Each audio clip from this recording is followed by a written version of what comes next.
Hi there, my name is Nicholas. Today I'm going to read you a story about a boy named William Kamkwamba. William is just like all of us, a kid. We were all kids once.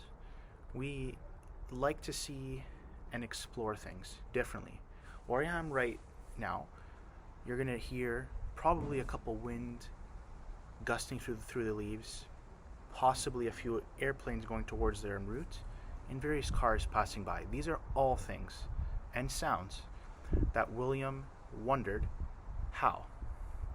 I'm going to read you a book today called The Boy Who Harnessed the Wind.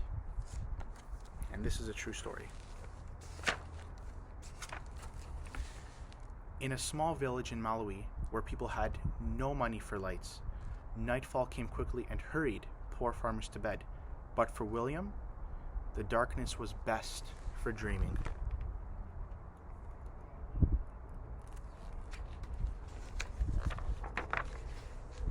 He dreamed of building things and taking them apart, like the trucks with bottle-capped wheels parked right under his bed, and pieces of radios that he'd cracked open and wonder, if I can hear the music, then where's the band?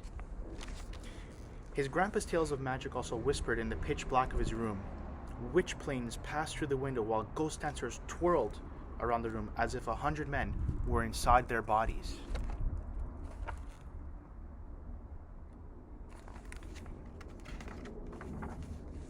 At dawn in the fields, William scanned the maze rows for magical beings, then wondered as a truck rumbled past. How does its engine make it go?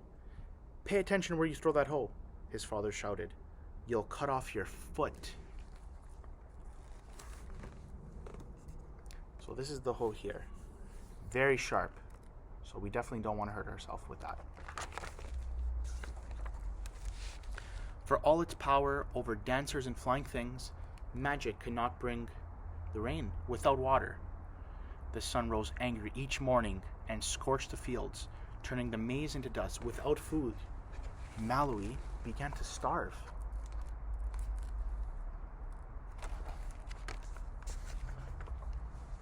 Soon William's father gathered the children and said, "From now on, we only eat one meal per day. Make it last." In the evenings, they sat around the lantern and ate their handful, watching hungry people pass like spirits along the roads. Money also disappeared with the rain. "Papani," his father said, "I am sorry.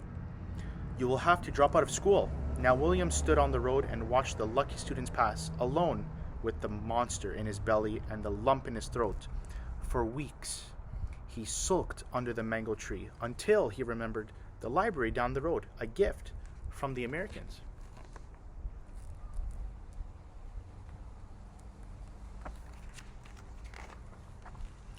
He found science books filled with brilliant pictures.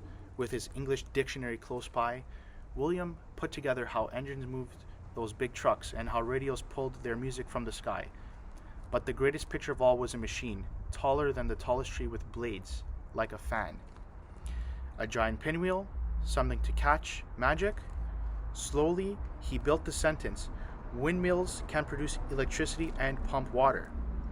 He closed his eyes and saw a windmill outside his house, pulling electricity from the breeze and bringing light to the dark valley.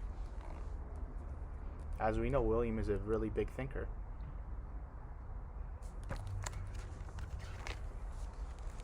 He saw the machine drawing cool water from the ground, sending it gushing through the thirsty fields, turning the maize tall and green, even when farmers' prayer for wet rain went unanswered. This windmill was more than a machine. It was a weapon to fight hunger. "Magesti Amempho," he whispered.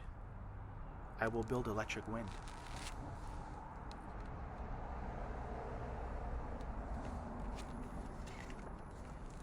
In the junkyard, pieces appeared like rusted treasures in the tall grass. A tractor fan, some pipe, and bearings and bolts that required every muscle to remove. "Tonga!" he shouted to the birds and spiders, holding up his prize. But as William dragged his metals home, people called out, "This boy is Masala. Only crazy people play with trash."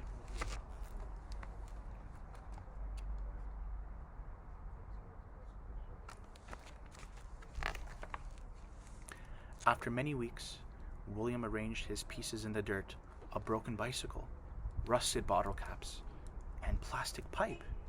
Even a small generator that powered a headlight on a bike. For 3 days, he bolted, banged, and tinkered, while chickens squawked and dogs barked, and neighbors shook their heads saying, "What's Masala doing now?"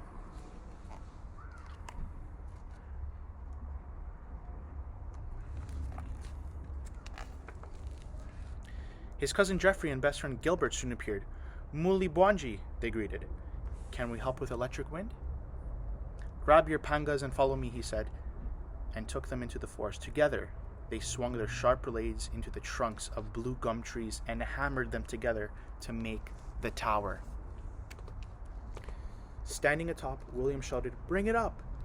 While the boys tugged and heaved, a crowd gathered below and gazed at the strange machine that now he leaned and wobbled like a clumsy giraffe. Some giggled, others teased, but William waited for the wind.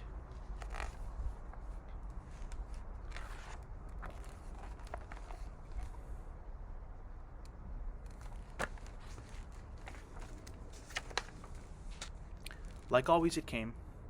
First a breeze, then a gusting gale. The tower swayed and the blades spun round. Looks like William's invention is working.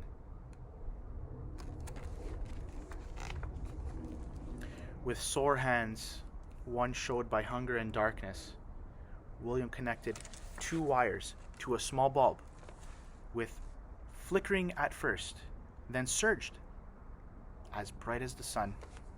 "Tonga," he shouted, "I have made electric wind."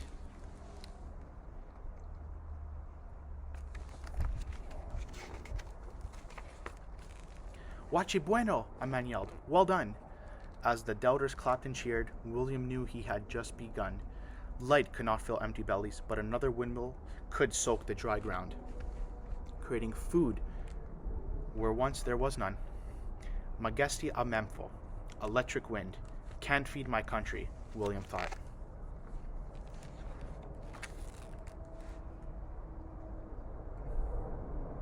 He did it. And that was the strongest magic of all. The end. So, William is, as I said, like everyone else. He used creative materials around him in the junkyard. In the junkyard, he used creative materials. And I have a few of those here. Bolts, nails, things to hammer together. William thought, what can I use to create something rigid and strong? What can connect it? Wood. William and his cousins chopped down wood, strong, durable, to hold his prized joy up in the air and let the windmill do its job. Pieces of metal, bendable, strong, to hold together his invention. Rope, to help tie down things, to help them connect, to help them make it more stronger. I just have a little plastic thing here, but this is plastic. Plastic can be melted into various types of curves, into really cool designs. He used this to melt his windmill fans, all from scrap pieces of plastic. And finally, rubber. This is from an old wheel, but William also used something similar that he used from a bicycle. Very creative. William really made a difference in his community, and still today, he's still trying to create even more windmills down in Africa.